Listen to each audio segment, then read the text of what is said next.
Shalom Bapak Ibu yang terkasih di dalam Tuhan.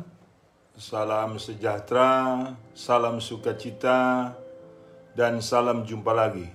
Apa kabar Bapak Ibu yang terkasih dalam Tuhan? Saya berharap semua kita baik-baik saja.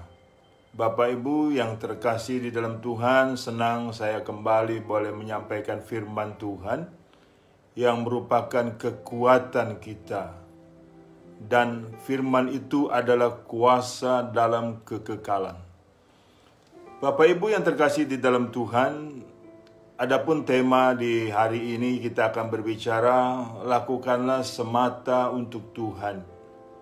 Lakukanlah semata untuk Tuhan. Ini bicara hal apa dan tujuannya apa?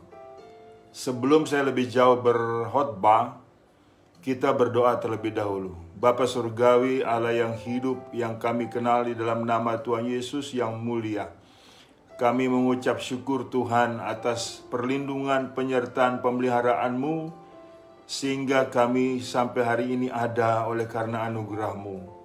Dan kami mengucap syukur kembali boleh mendapatkan firman-Mu, ajaran-Mu, kuasa-Mu untuk boleh kami hidup sesuai kehendak-Mu, dan untuk hidup kami selalu menyenangkan hati-Mu. Di dalam nama Tuhan Yesus Kristus kami berdoa dan mengucap syukur. Haleluya. Amin. Sekali lagi shalom Bapak Ibu yang terkasih dalam Tuhan. Puji Tuhan. Seperti di depan tadi saya bicara mengenai tema kita adalah lakukanlah semata-mata untuk Tuhan. Ini bicara motivasi Bapak Ibu dan bicara tujuan. Dan penting untuk kita selalu ingat dan selalu patuh dalam hal ini. Jikalau tidak, Bapak Ibu mengingat halang rintang dalam hidup kita semakin banyak. Dalam bentuk kesengsaraan, aniaya, sakit penyakit. Dalam bentuk, pokoknya seabreklah kita punya masalah. Kita tetap harus bermotivasi, kita harus tetap bertujuan untuk melakukan segala sesuatunya untuk Tuhan. Agar kita tidak diombang-ambingkan atau tidak menyimpang dari kehendak dan keinginan Tuhan sampai akhir hayat kita. Ini penting sekali. Tujuan hidup kita adalah, atau motivasi hidup kita adalah untuk melakukan semata-mata bagi Tuhan. Jikalau tidak, Bapak Ibu, akan muncul motivasi dari diri kita yang tersembunyi, yang akan keluar begitu saja, saudaraku, menguasai kita dan akhirnya memunculkan, meninggikan diri sendiri. Dan akhirnya mengandalkan diri sendiri dan akhirnya dalam keterkutukan. Sebab firman Tuhan mengatakan di Yeremia 17 ayat 5, terkutuklah orang mengandalkan manusia, mengandalkan diri sendiri dan hatinya jauh daripada Tuhan.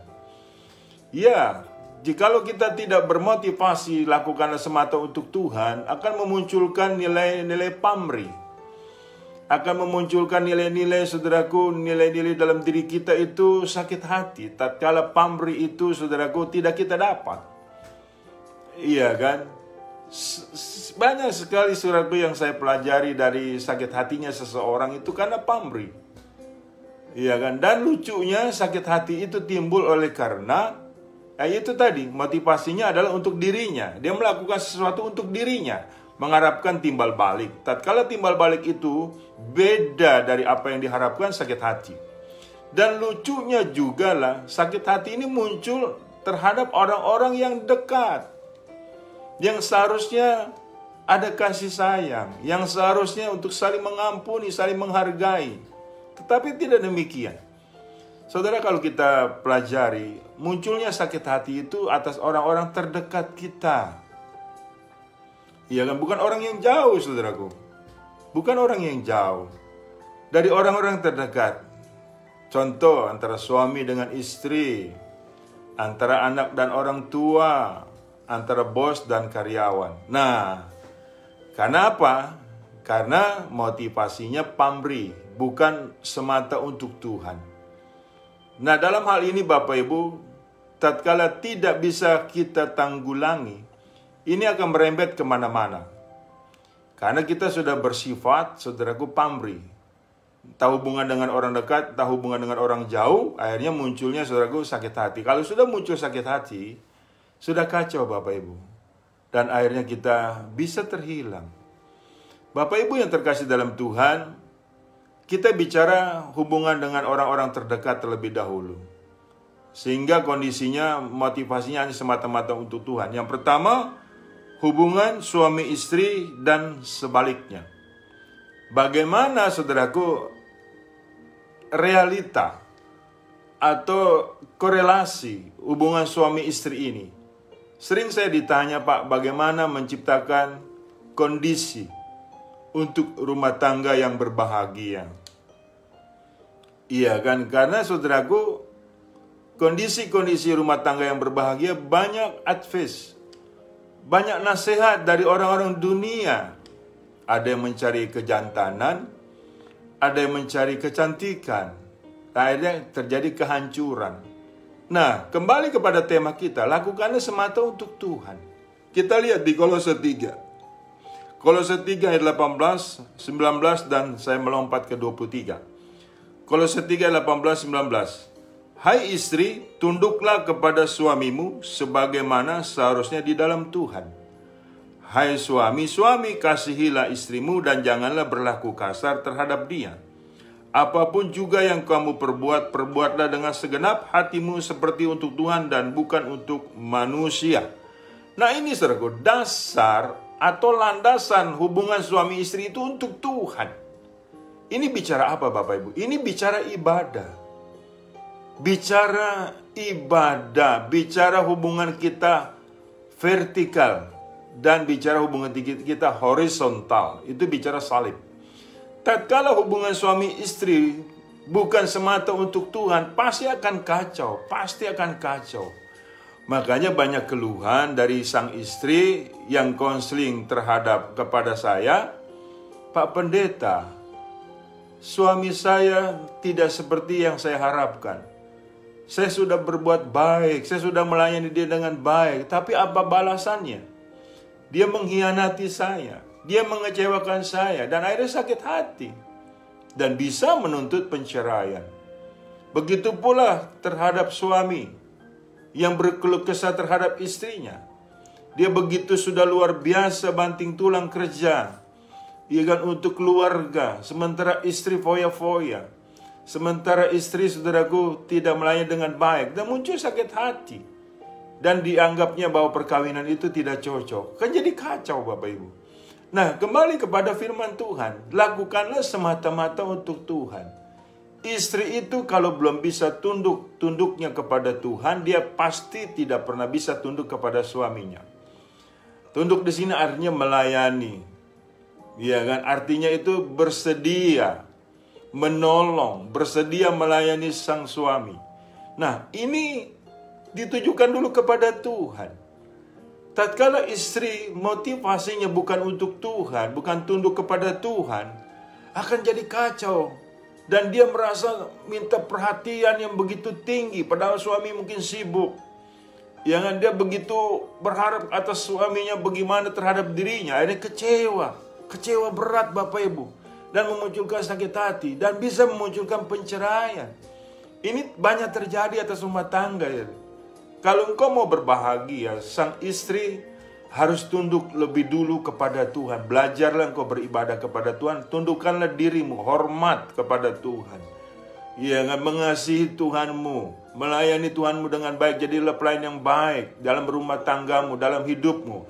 Baru engkau bisa melayani suamimu dengan baik, dan baru bisa tunduk kepada suamimu. Ingat, suamimu itu imam. Iya kan, walaupun ada perkataan jelek-jelek suami, itu imam. Dia imam di dalam rumah tanggamu. Nah, bagaimana? Ya kan, gambaran sebagai orang yang tunduk kepada Tuhan. Ini penting.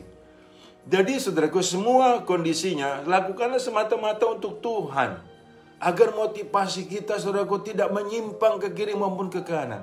Sang suami juga harus mengasihi istri sebagaimana dia mengasihi Tuhan. Kalau suami belum bisa mengasihi Tuhan, pasti dia berkhianat kepada istrinya. Iya kan Bapak Ibu? Pasti dia berkhianat. Itu pasti, saya bisa pastikan itu. Tapi kalau engkau mengasihi Tuhan, iya kan, kasihilah Tuhan Allahmu dengan segenap hatimu, dengan segenap jiwamu, dengan segenap kekuatanmu, dengan segenap akal budimu. Engkau pasti bisa mengasihi istrimu. Ini penting Bapak Ibu, sehingga berbahagialah dalam rumah tanggamu. Ini job description dari Tuhan.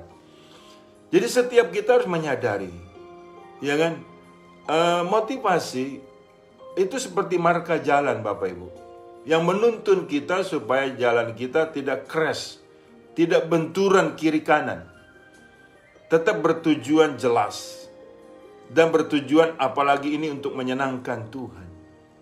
Dan di sini tidak ada bermain dalam pribadi kita yang menonjol. Sehingga pada akhirnya ya untuk Tuhan, semua untuk Tuhan. Loh Pak, bagaimana kalau misalnya saya sudah mengasihi istri, sementara istri tidak sesuai dengan tanggung jawabnya dia kerjakan. Itu tanggung jawab Tuhan. Serahkan sama Tuhan. Karena yang membalas itu haknya Tuhan Bapak Ibu. Jadi ini kita memunculkan saling percaya. Anda tidak percaya bahwa Tuhan mampu beracara pada saat engkau setia. Dalam rumah tangga saya itu demikian Bapak Ibu.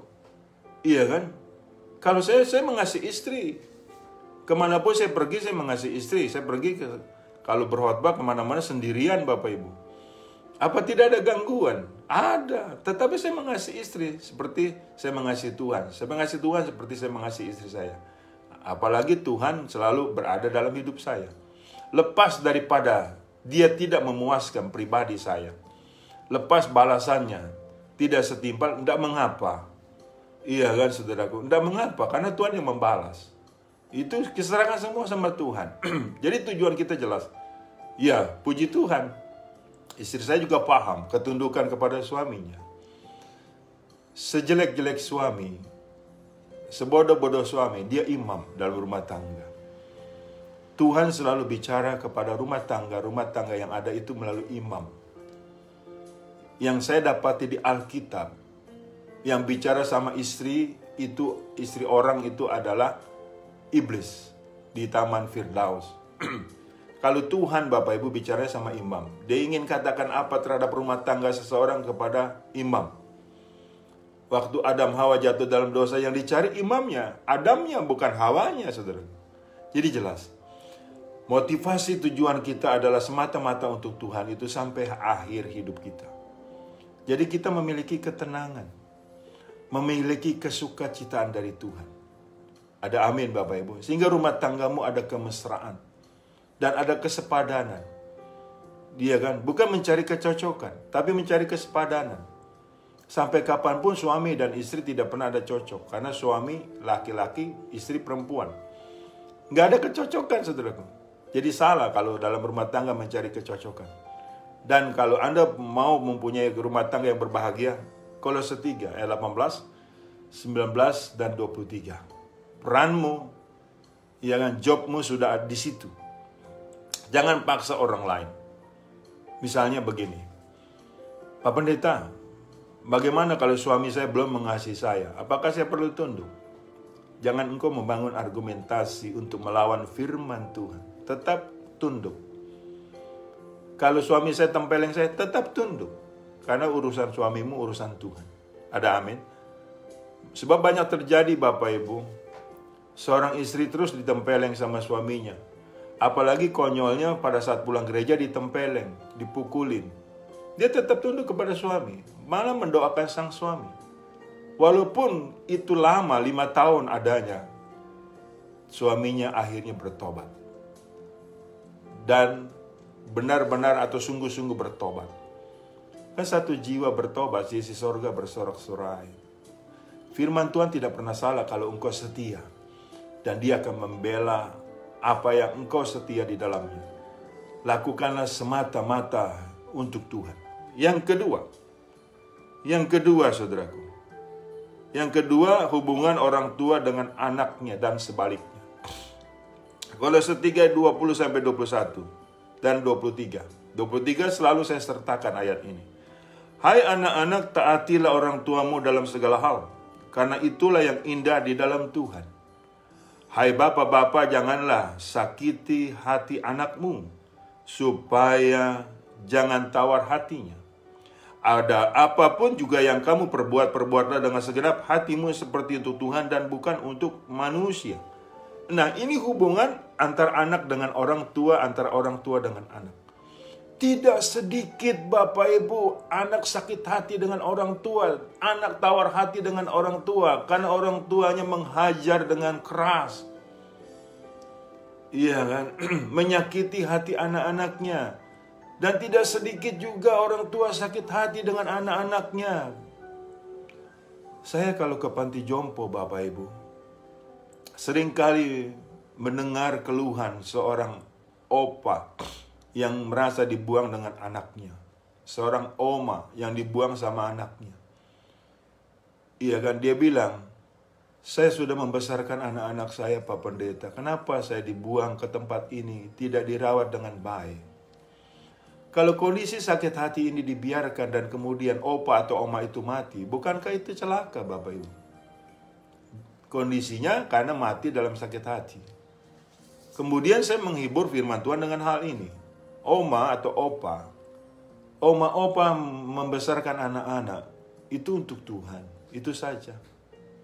Anak mau balas budinya, enggak dibalas budinya, enggak apa-apa. Jangan mengutuki anak-anakmu.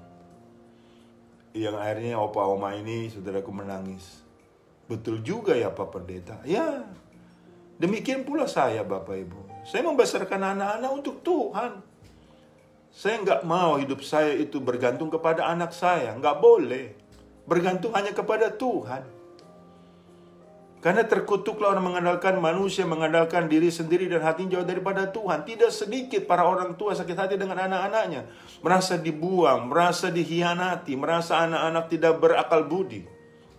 Begitu pula anak-anak kepada orang tua. Iya kan? Engkau mesti menghormati orang tuamu. Karena itu yang indah di dalam Tuhan. Lepas merasa engkau sudah dewasa, engkau sudah pintar, seringkali merasa tidak perlu diajarin lagi sama orang tua. Nasihat orang tuamu penting. Nanti kalau orang tuamu sudah mati, baru engkau merasa kehilangan dia. Betul Bapak Ibu.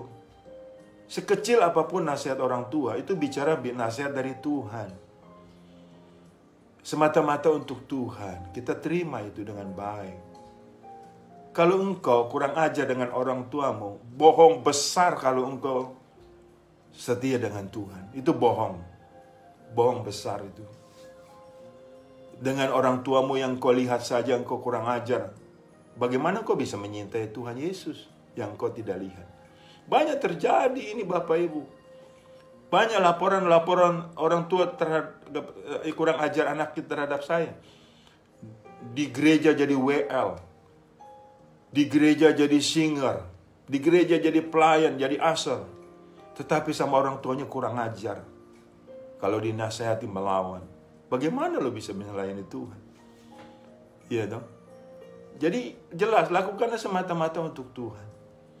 Jadi anak, tatkala diajar, dinasihati sama orang tua, itu keindahan, itu mutiara yang tiada taranya harganya. Saya hidup Bapak Ibu di daerah hitam, istilahnya di daerah tidak karuan. Tapi yang saya pegang nasihat orang tua saya, jangan bertingkah. Kita orang miskin, jangan belagu. Dan engkau mempunyai masa depan yang cerah. Sekolahlah yang benar. Saya yang bayar kamu. Saya yang sungsang sumbel cari uang untuk bayar kamu sekolah. Sekolah yang benar. Tugas kamu ada sekolah yang benar. Jangan sampai tinggal kelas. Karena saya membayar sekolahmu itu setengah mati. Itu yang saya pegang Bapak Ibu. Saya turuti. Saya nggak bergaul dalam percabulan. Saya nggak bergaul dalam pemabokan. Bukan saya untuk meninggikan diri. Karena faktanya saya bisa keluar dari wilayah-wilayah tersebut. Dan kata orang kebanyakan saya bisa jadi orang. Haleluya. Karena nasihat orang tua saya. Supaya saya tahu diri. Iya kan saudaraku. Itu nasihat orang tua penting. Itu indah sekali. Seperti apalagi saya sekarang sudah menjadi Kristen. Hai anak-anak, taatilah orang tuamu dalam segala hal. Karena itulah yang indah di dalam Tuhan. Luar biasa. Tatkala engkau mengasihi Tuhanmu, engkau juga harus mengasihi orang tuamu. Itu jelas. Dan para orang tua, jangan sakit hati. Tatkala anak-anakmu tidak membalas budimu. Seringkali, saudara, seringkali orang tua itu merasa sakit hati karena apalagi kalau orang sudah tua, kan, butuh perhatian yang sungguh.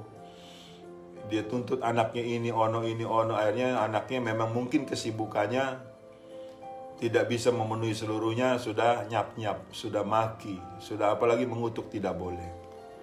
Jadi orang tua tetap mendoakan anak-anakmu, anak cucumu, agar hidupnya makmur, agar hidupnya terhindar dari yang jahat.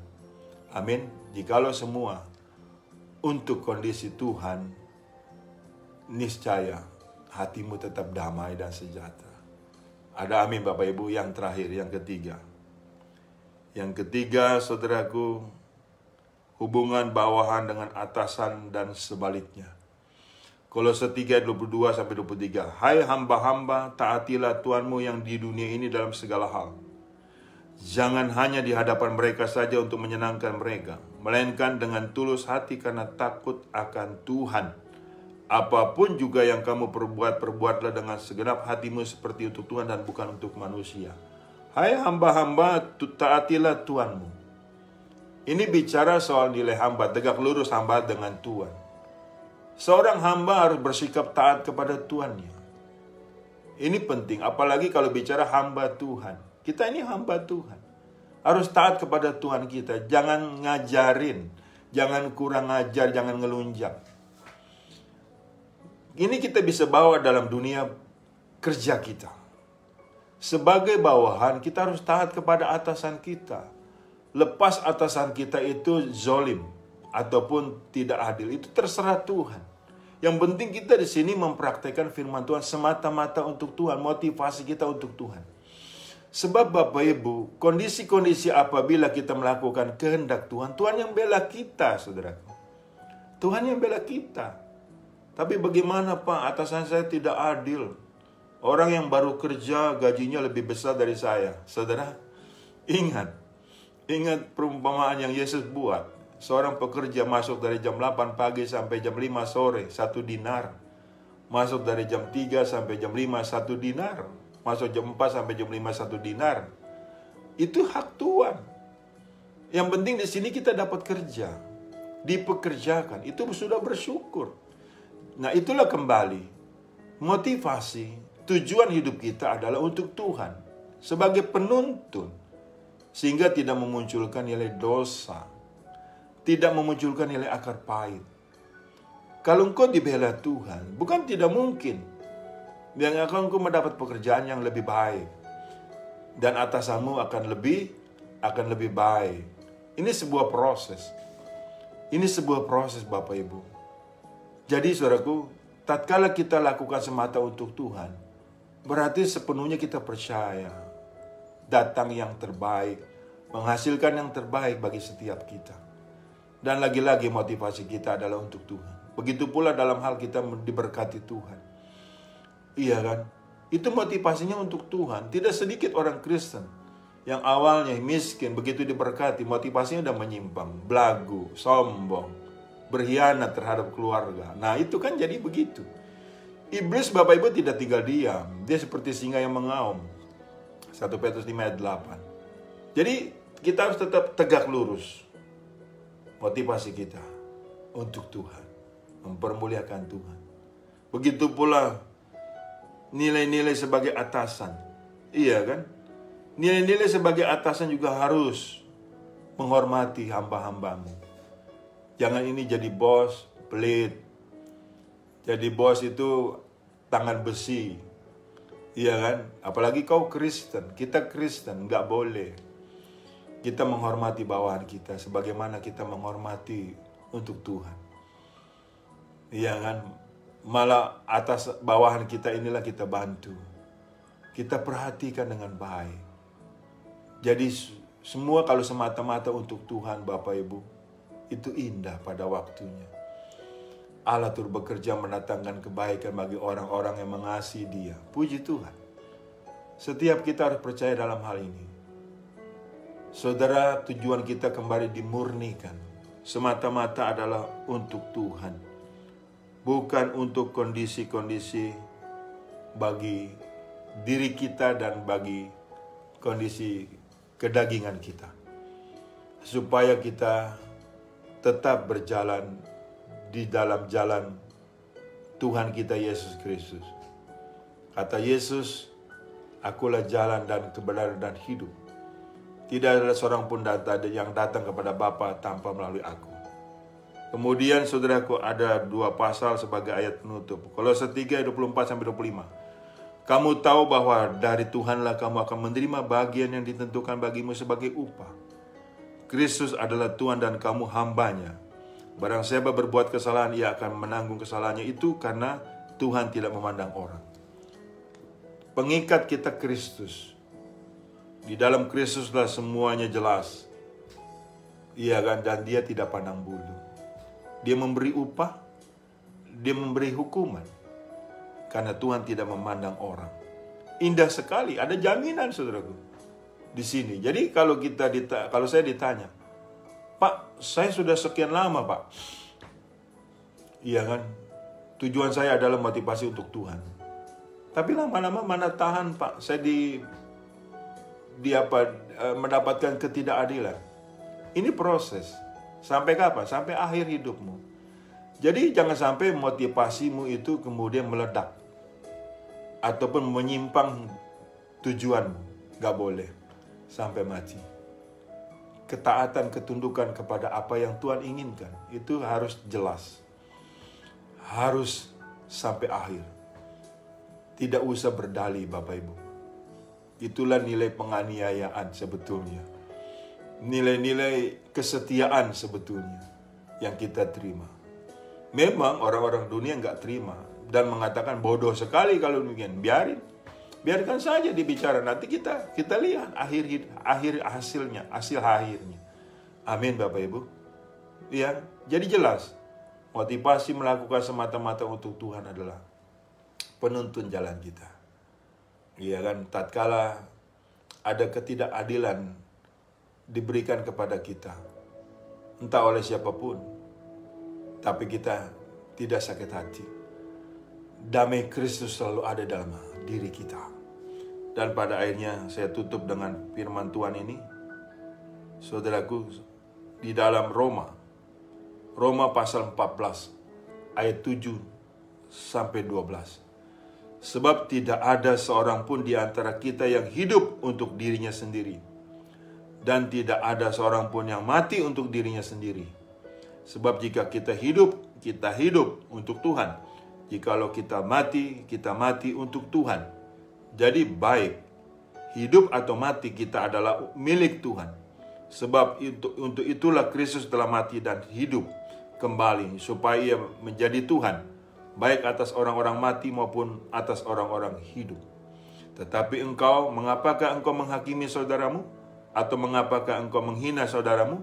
Sebab kita semua harus menghadap tahta pengadilan Allah. Karena ada tertulis, demi aku hidup, demikianlah firman Tuhan, semua orang akan bertekuk lutut di hadapanku, dan semua akan memuliakan Allah. Demikianlah setiap orang di antara kita akan memberi pertanggungan jawab tentang dirinya sendiri kepada Allah. Bila manakah kondisi nilai hidup Kristus hidup di dalam kita, pada saat kita bertekuk lutut di hadapan Tuhan dan memuliakan Allah, disitulah kita hidup di dalam Yesus Kristus dan Yesus Kristus menghidupkan kita.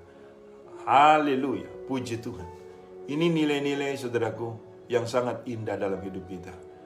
Jadi tatkala kita mendapatkan ketidakadilan, mendapatkan ketidakenakan terhadap orang-orang terdekat kita nggak sakit hati.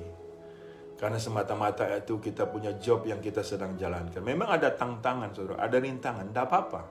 Lakukan terus dengan setia. Tuhan Yesus memberkati. Shalom. Dan untuk itu saya berdoa. Bapa Surgawi, dalam nama Tuhan Yesus, aku sudah menyampaikan firman-Mu, dan aku percaya firman-Mu tidak kembali dengan sia-sia. Tuhan, kembali kami diingatkan akan motivasi kami hidup, akan tujuan kami hidup adalah semata-mata untuk Tuhan. Dan hidup kami diatur oleh Tuhan. Dan hidup kami mempermuliakan Tuhan. Berkati kami dimanapun berada. Berkati jemaat-Mu Tuhan Yesus. Yang sakit Tuhan sembuhkan, yang lemah Tuhan kuatkan. Dan tetap apapun yang terjadi dalam hidup kami, yang kami alami, yang kami hadapi, hidup kami adalah untuk mempermuliakan Tuhan.